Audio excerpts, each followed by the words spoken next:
মোহনপুরের পিরু দর্জির ছেলে দিলু বা দিলদারের বয়স হলো প্রায় 16, কিন্তু আজও সে বাপের কোনো উপকারেই লাগলো না। পাড়ার দুষ্টু ছেলেদের সঙ্গে নিয়ে দিন রাত সে খেলাধুলা করে বেড়ায়, পরের বাগানের ফল চুরি করে এবং স্কুলে যাবার নামও মুখে আনে না। দিলুকে পিরু বাপু বাছা বলে মিষ্টি কথা বলে অনেক বুঝিয়েছে, কিন্তু দিলু সেসব কানেও তোলেনি। দিলুর পিঠে পিরু অনেক লাঠি ভেঙেছে, তবু দিলু শায়েস্তা হয়নি। দেখে শুনে পিরু হাল ছেড়ে দিয়েছে। কিন্তু সেদিন পিরুর পকেট থেকে যখন 20টা টাকা চুরি গেল এবং তার সন্দেহ হলো ছেলের ওপরেই, তখন আর সহ্য করতে পারলে না, দিলে দিলুকে দূর করে বাড়ি থেকে। দিলু হচ্ছে মহা ডানপিটে ছোকরা। বাড়ি থেকে গলা ধাক্কা খেয়েও সে কিছু মাত্র দমল না। সারাদিন পথে বিপথে হইচই করে বেড়ালো এবং সন্ধ্যের পর মাথা ভাঙার মাঠে গিয়ে একটা তাল গাছের তলায় বসে চিৎকার করে গান গাইতে লাগলো। এখন এই মাথা ভাঙার মাঠের একটুখানি ইতিহাস আছে। আগে এর মাঠে সন্ধ্যের পর ভয়ে কেউ হাঁটতো না, কারণ ডাকাতেরা লাঠি মেরে পথিকদের মাথা ভেঙে সর্বস্ব কেড়ে কুড়ে নিত। এখন আর ডাকাতের ভয় নেই বটে, তবু সন্ধ্যের পরে কেউ এ মাঠ মারায় না, কারণ এখানে নাকি ভয়ানক ভূত প্রেতের ভয়। কিন্তু ডান পিঠে দিলুর এত বড় বুকের পাটা যে এমন জায়গায় এসে সে গান জুড়ে দিয়েছে। রাত 12টা পর্যন্ত গান গাইবার পর খিদের চোটে দিলুর পেটের নাড়ি টনটন করতে লাগলো। তখন সে আস্তে আস্তে উঠে গায়ের দিকে ফেরার চেষ্টা করলো, কিন্তু ঠিক সেই সময়ে খানিক তফাতে কাদের গলার আওয়াজ পাওয়া গেল। কারা কথা কইতে কইতে এই দিকে আসছে। মাথা ভাঙার মাঠে রাত দুপুরে মানুষের সাড়া পাওয়া যায়, এমন অসম্ভব কথা দিলু কোনোদিন শুনেনি। তবে কি সত্যি সত্যিই? ভয়ে দিলুর মাথার চুলগুলো শটান হয়ে উঠল। তাড়াতাড়ি কোন দিকে চম্পট দেবে তাই ভাবছে। এমন সময় চাঁদের আলোয় দেখতে পেলে কারা সব দল বেঁধে একেবারে তার সম্মুখে এসে পড়েছে। গুনতিতে তারা 20 জন। মানুষের মতো দেহ, অথচ প্রত্যেকেই উঁচুতে মোটে 1 হাত। তাদের অনেকেরই মাথার চুল আর গোঁফদাড়ি পেকে গেছে বটে, কিন্তু তবু তারা ছোট ছোট খোকার চেয়ে বেশি ভেঙা হতে পারেনি। দিলু চোখ কপালে তুলে অবাক হয়ে ভাবছে, এ আবার কোন মুলুকের মানুষ রে বাবা। এমন সময়ে দলের ভিতর থেকে একটা লোক তার কাছে এগিয়ে এলো। সে লোকটা বেজায় বুড়ো, বেজায় মেটে, আর তার সনের মতো পাকা দাড়ি পা পর্যন্ত লুটিয়ে পড়ছে। বুড়ো বলে, এই যে বাপের অবাধ্য ছেলে দিলু, আমরা তোমাকে এতক্ষণ খুঁজছিলাম। দিলু কি জবাব দেবে কি তার দাঁতে দাঁত লেগে গেল। বুড়ো আবার বললে, বুঝেছ দিলু, আমরা তোমাকে খুঁজছিলাম। দিলু তেমনি চুপচাপ।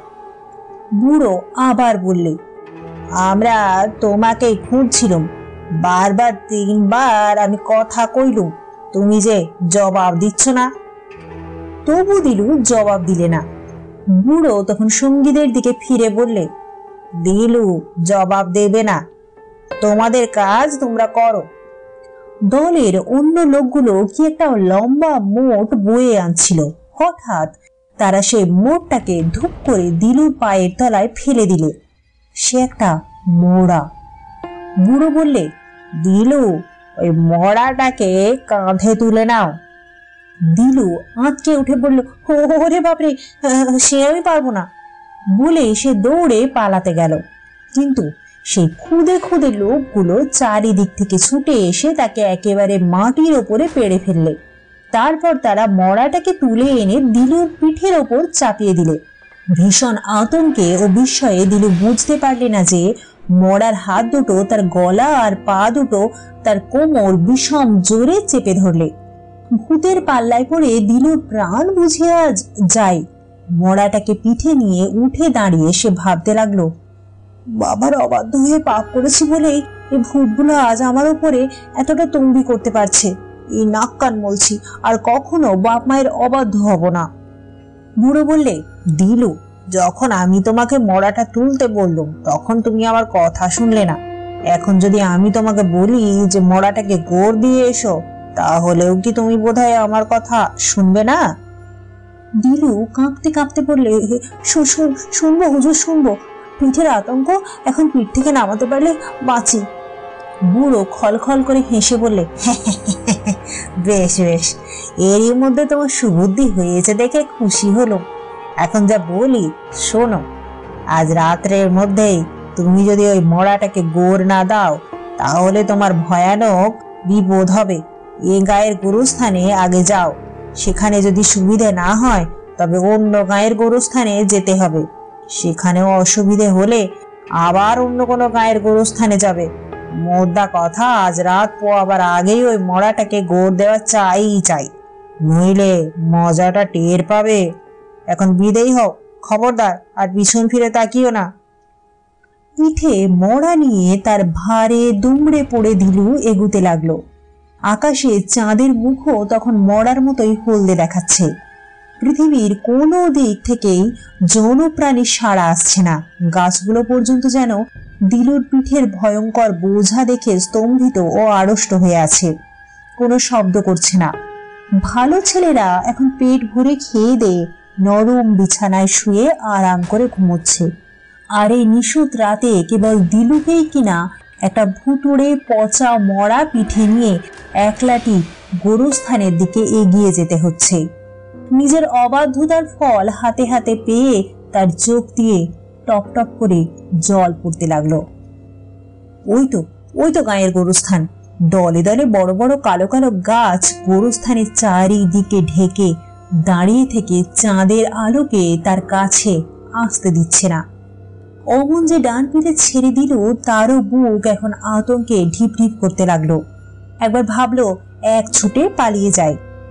তারপরে লম্বা দাড়ি, এক হাত উঁচু বুড়ো আর তার সাঙ্গপাঙ্গদের কথা দিলুর মনে পড়ল। নিশ্চয়ই তারা কোথাও লুকিয়ে লুকিয়ে সবই লক্ষ্য করছে। না বাবা, আর তাদের পাল্লায় পড়া নয়। যেমন করে হোক মড়াটাকে গোড় না দিয়ে আজ আর কোনো কথা নয়।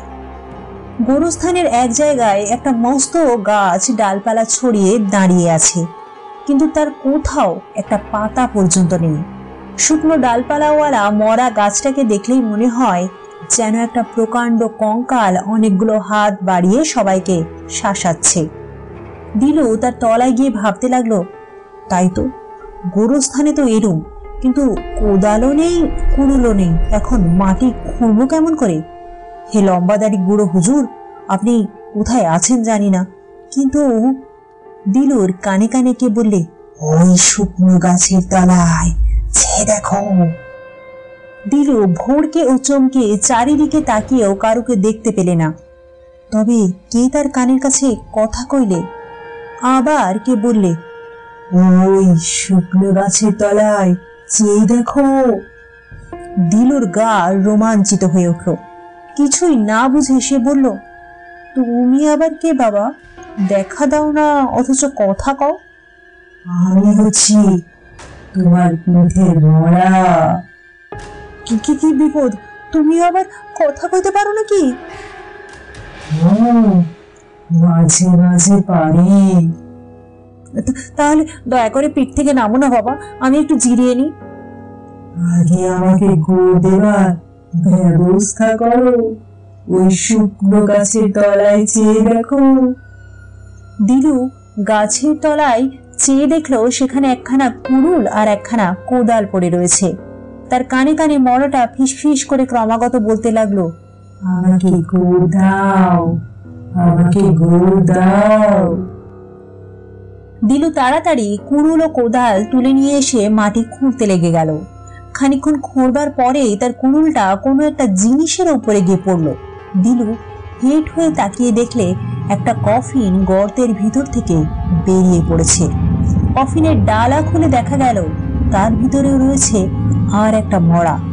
দিলু বললে, এ একই করে তো দুটোর লাশ রাখা তো চলবে না। ওহে আমার পিঠে মরামণি, তো তোমাকে এখানে গোড় দিলে তুমি আপত্তি করবে না তো? মরা জবাব দিলে না। দিলু মনে মনে বললে, বাঁচা গেছে, মরাটা এইবার বোধহয় আবার বোবা হলো, কথা কয়ে আর আমাকে ভয় দেখাবে না। এই বলে সে হাতের কুড়ুলটা অন্যমনস্ক হয়ে ফেলে দিল, কিন্তু কুড়ুলটা গিয়ে পড়লো গোড়ের ভিতরকার মরাটার গায়ের ওপর। সঙ্গে সঙ্গে গোড়ের ভিতরে মরাটা খাড়া হয়ে দাঁড়িয়ে উঠে যাতনায় চেঁচিয়ে উঠে বলল, ওহো, যা যা যা যা, নইলে এখনই মরবি, যা যা, মরবি মরবি বলে আবার সে কবরের ভিতর আড়ষ্ট হয়ে শুয়ে পড়ল। দিলুতে তখন আর দিলু ছিল না, তার মাথার চুলগুলো যেন সজারুর কাঁটার মতন সিধে হয়ে উঠেছে, আর সর্বাঙ্গ দিয়ে দর দর করে ঘাম ছুটছে। অন্ধের মতো চোখ বুজে চটপট কোদাল দিয়ে মাটি তুলে সে কবরটা আবার বুঝিয়ে দিলে।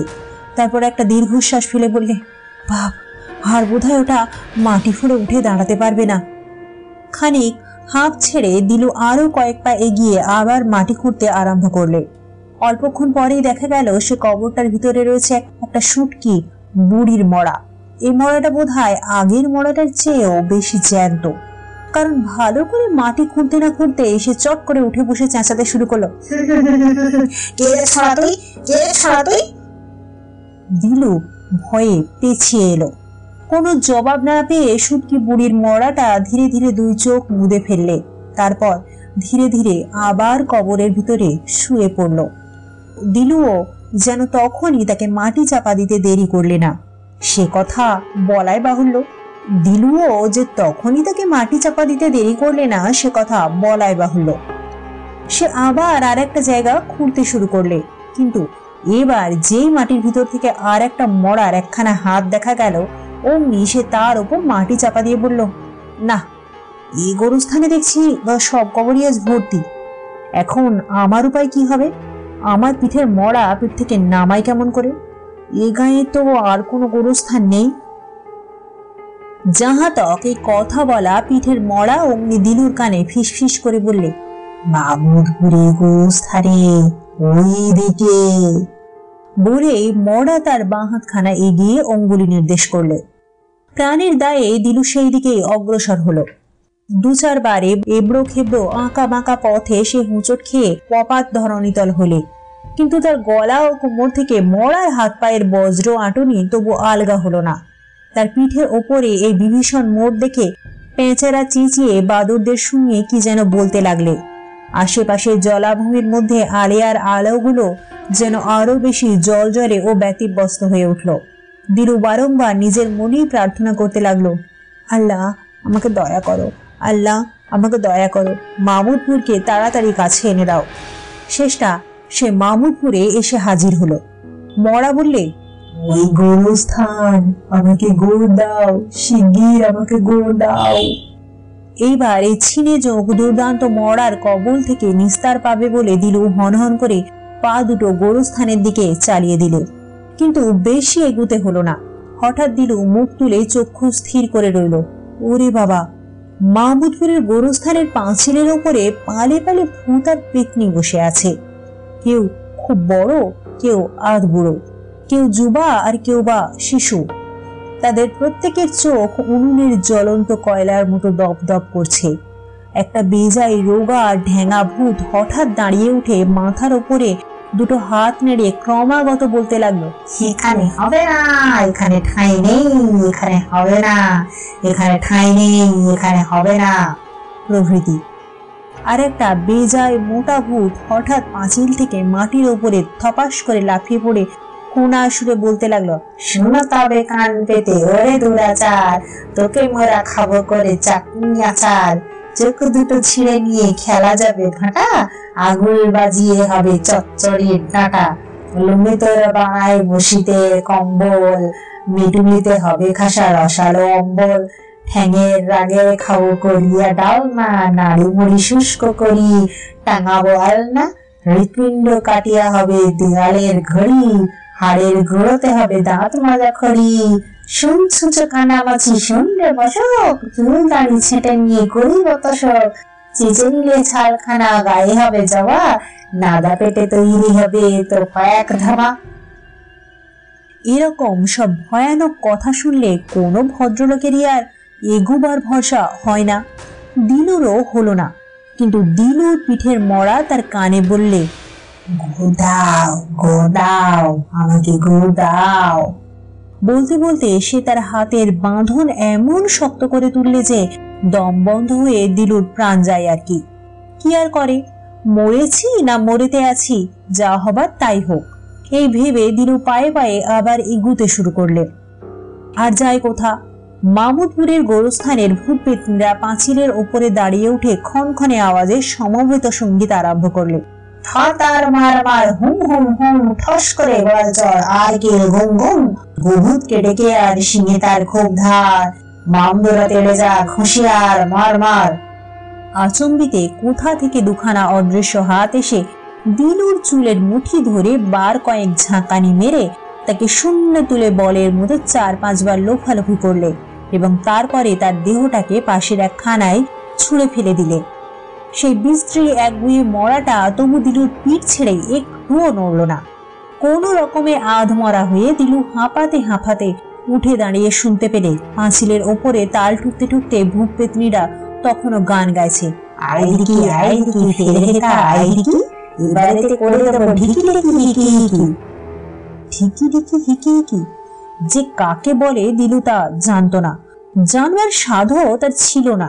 সে খালি কাঁদো কাঁদো মুখে বললে, ওগো পিঠে চড়া মরামশাই, মরেও যখন আপনি মরেননি তখন ব্যাপারটা নিশ্চয়ই দেখতে পাচ্ছেন। আর কি ওখানে আমাদের যাওয়া উচিত? তাহলে আমি তো মরবই, আপনারও হাড় কখনো আর আস্ত থাকবে না। মরা হঠাৎ একখানা হাত বাড়িয়ে দিয়ে একদিকে অঙ্গুলি নির্দেশ করে বললে, হোসেন ডাঙার ওই গোরস্থান ওই দিকে। দিলু বললে, আবার আপনি তো মরেছেনই, এবার আমাকেও মারলেন দেখছি। একটা খোঁড়া ভূত তখন নেংচে নেংচে নাচতে নাচতে গান ধরেছে। দেবতে মেরে তোর পেটে ঢু, হুশ করে যাবি উড়ে ঝাড়ঝুড়ি ফু, ভারী আমি করালো ভয়ানক ঘো, ঠাস করে খাবি চড় কান হবে ঘো, সুর সুর সরে পড় করোনা কটু। দিলুর আর টু শব্দ করবার সাধও ছিল না। সে কাঁপতে কাঁপতে ও মাতালের মতো টলতে টলতে কোনো ক্রমে আবার এগিয়ে চললে। সে বুঝলে আজ আর তাকে কেউ বাঁচাতে পারবে না। পাগলের মতো কতক্ষণ সে যে পথ চলল কিছুই জানতে পারলে না। কিন্তু মরাটা যখন আচম্বিতে তার কানে কানে বললে, ওই হোসেন ডাঙার গোরস্থান, তখন সে চমকে চেয়ে দেখলে পূর্ব আকাশের অন্ধকার বুকের ভিতর থেকে একটু একটু করে রূপালী আলোর আভা ফুটছে। মরা বললে, আর সময় নেই, আর সময় নেই, গোড় দাও, আমাকে গোড় দাও। কিন্তু আগেকার গোরস্থানে যে কাণ্ডটা হয়েছিল সেটা মনে করে দিলু আর অন্ধের মতো এগিয়ে গেল না। ভালো করে চারিদিকে চোখ বুলিয়ে নিয়ে যখন সে দেখলে ভূত পেতনিরা এখানেও সমবেত সঙ্গীত গাইবার জন্য প্রস্তুত হয়ে নেই, তখন পায়ে পায়ে এগিয়ে গিয়ে খুব সাবধানে হোসেনডাঙ্গার গোরস্থানে প্রবেশ করলে। মরা আঙুল দিয়ে দেখিয়ে বললে, ওইখানে ওইখানে। দিলু আরো কয়েক পদ অগ্রসর হয়েই দেখলে একটা কবরের পাশে একটা কফিন পড়ে রয়েছে। কবরটা নতুন খোঁড়া হয়েছে এবং কফিনের ভিতরে মরা টরা কিছু নেই। দিলু বললে, বুঝেছি মরামশাই, বুঝেছি। আপনি আমার পিঠে চড়ে আজ আরাম করবার জন্য এই কফিন থেকেই পালিয়ে এসেছেন, কিন্তু আগে এই কথাটা জানিয়ে দিলে আমাকে তো আর অমন সাতটাঘাটের জল খেয়ে মরতে হতো না। মরা ঠিক মরার মতোই বোবা হয়ে রইল। দিলু তখন কবরের পাশে গিয়ে দাঁড়ালো। অমনি রাত 12টা থেকে যে ভয়ানক মরাটা তার পিঠ ছেড়ে একবারও নামবার নাম করেনি, হঠাৎ সে তার হাত আর পা দুটো দিলুর গলা আর কোমর থেকে খুলে নিয়ে ধপাস করে সেই কবরের কফিনের ভিতরে গিয়ে পড়ে একেবারে স্থির হয়ে রইল। পাছে আবার তার জ্যান্ত মানুষের পিঠে চড়বার শখ হয়, সেই ভয়ে দিলু খুব তাড়াতাড়ি তার উপরে মাটি চাপা দিয়ে ফেললে। বাড়িতে ফিরে এসে দিলু তার বাবার 2 পা ধরে বললে, বাবা, আজ থেকে তুমি যা বলবে আমি তাই শুনব। দিলু নিজের কথা রেখেছিল, সে আর কখনো বাবার অবাধ্য হয়নি। শেষ হলো আমাদের আজকের গল্প মাথা ভাঙার মাঠে। গল্পটি শুনে ভালো লেগে থাকলে অবশ্যই লাইক, কমেন্ট ও শেয়ার করবেন এবং আমাদের চ্যানেলে প্রথম এসে থাকলে চ্যানেলটি অবশ্যই সাবস্ক্রাইব করে রাখবেন। নমস্কার।